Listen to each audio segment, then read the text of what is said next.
Second grade, week 20, live animals. Teachers, what we're going to do this week is study some live animals that are fairly easy for the kids to handle. What I have here is what they call a super mealworm, which is just a simple little mealworm. He's harmless. He certainly can't bite, sting, anything. And I suggest that you lay him down on the table. Put your magnifying glass over the top of him so the kids can observe him really good. And what I've done is made you a little worksheet with just that empty little body. They're going to count how many legs he has on each side and draw those. How many antennae does he have? What color is his head? What color is his tail? And also in second grade, I'm going to have them count the rings so that they can draw the rings on his body, or his stripes, we'll call them. They can call them rings or stripes. And then we're going to do some measurement. We're going to take the little worm. I have gone ahead and put out 3 different kinds of rulers. It's your choice.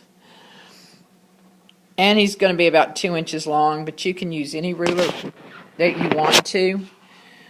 I don't know where your kids are in their ruler reading, so it's your choice.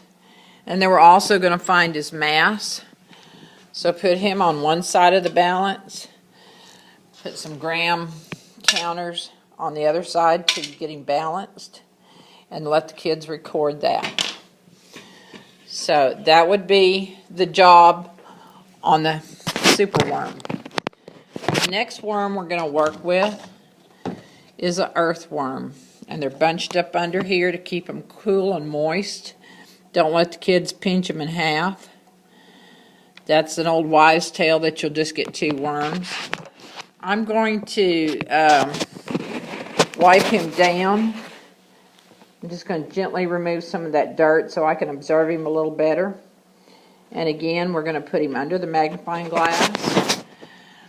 And I've got him where he's can't move a lot. He can't get away from me. And I'm just going to observe how he moves. That he doesn't have legs. He does have a head. And I kind of gave you a diagram that he has that enlargement. And the upper end right here is his head. And then this would be his tail down here. And again, you know, it's kind of fun to measure the earthworm. Whatever ruler you want to use. Kind of stretch him out there. This one's going to be about 7, and they're going to record that. We're going to record the mass. So again, the counters, and he's going to weigh a lot more than the little worm. So this is going to give them some practice on their measurement. And then I've given them some jobs of how many segments.